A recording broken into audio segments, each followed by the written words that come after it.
Jason Washburn. I was a corporal in the United States Marine Corps, in which I served 4 years. I did 3 tours in Iraq. My first 2 tours were with the 1st Battalion, 4th Marines, Charlie Company, and my third tour was with 3rd Battalion, 1st Marines Weapon Company. I was in the initial invasion, and eventually after the invasion was done, we settled down in Al-Hila. This was in 03. From 04 to 05, I was in Najaf, and from 05 to 06, I was in Haditha. During the course of my 3 tours, the rules of engagement changed a lot. It seemed like every time we turned around, we had different rules of engagement, and they told us the reasons they were changing them was because it depended on the climate of the area at the time, what the threat level was deemed to be, and the higher the threat level was, the more viciously we were permitted and expected to respond. And for example, during the invasion, we were told to use target identification before engaging with anyone. But if the town or the city that we were approaching was a known threat, if the unit that went through the area before we did took a high number of casualties, we were basically, we were allowed to shoot whatever we wanted. It was deemed to be a free fire zone. So we would roll through the town, and anything that we saw, everything that we saw, we engaged it and opened fire on everything.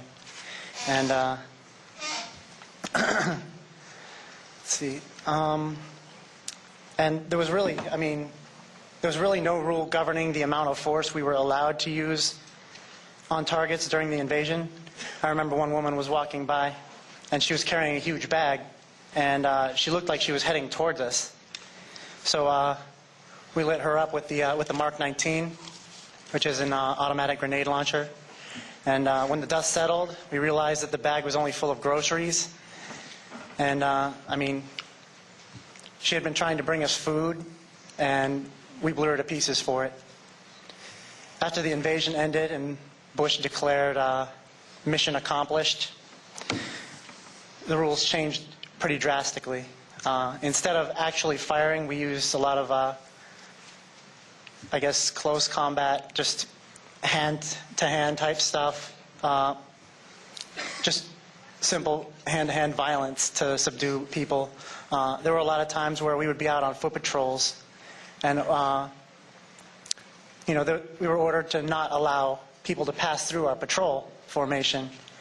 And unsuspecting villagers would try to pass through or cut through the formation, and we would butt stroke them, jab them with the muzzle, kick them or whatever, just get them out of the formation. And one time there was a guy on a bicycle with a basket full of groceries, and he tried to just roll through, and we clotheslined him and smashed up his bicycle for what? Passing through the formation. And but this is like what we were expected to do. And in another instance, we were ordered to guard a fuel station. At the end of the day, like nothing had happened, and we had mounted up into our trucks. And right when we were about to take off, a bunch of people, Iraqi people, rushed to the fuel pumps to try to take some fuel. And our squad leader called it in, and the response was over the radio was, "What do you think we want you to do? Go F them up." Obviously, in more colorful, language. But so we jumped off the trucks and charged at the Iraqis, and we really beat the hell out of them, and with rifles, fists, feet, everything else that we had available. So once they had either fled or were broken and bleeding, unconscious on the ground, we mounted back up in our trucks and left. We were never told to detain anyone there or, question anyone. It just messed them up, And most of the innocents that I actually saw get killed were behind the wheel of a vehicle, usually a taxi driver. I've been present for almost a dozen of those types of people that got killed just driving.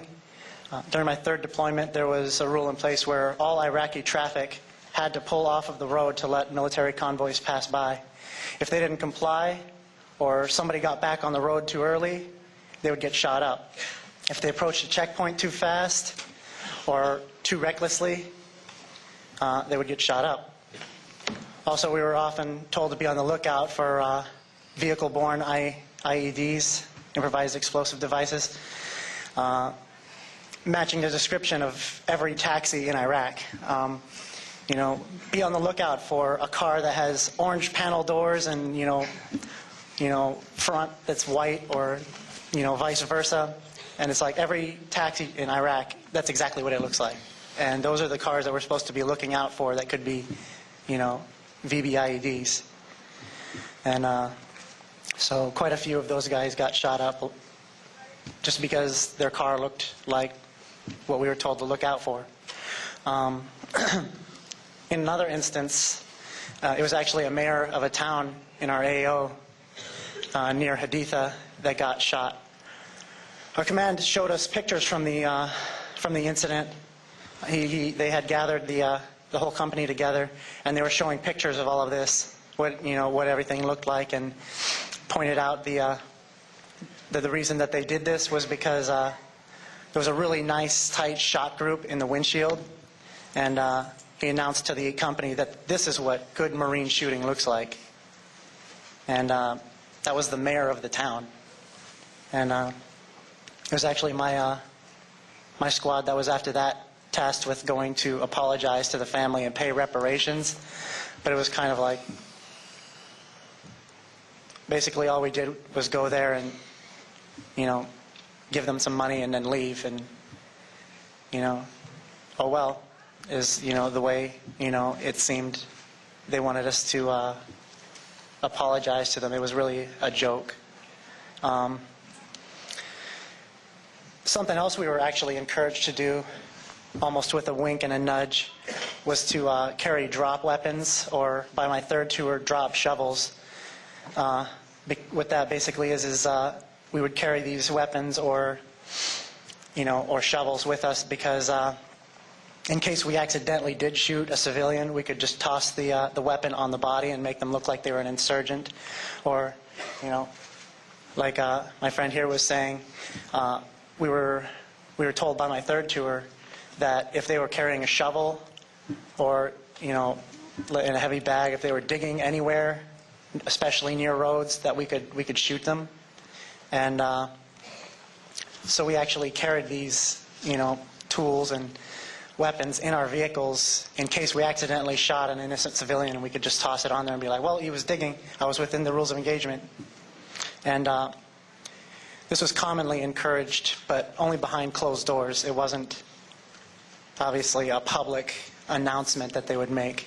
Yeah, it was pretty common. Corporal Jason Washburn speaking at Winter Soldier this weekend in Silver Spring, Maryland. Jason Washburn served 3 tours in Iraq from 2003 to 2006. He took part in the invasion, was deployed in the cities of Najaf and Haditha. Speaking on the same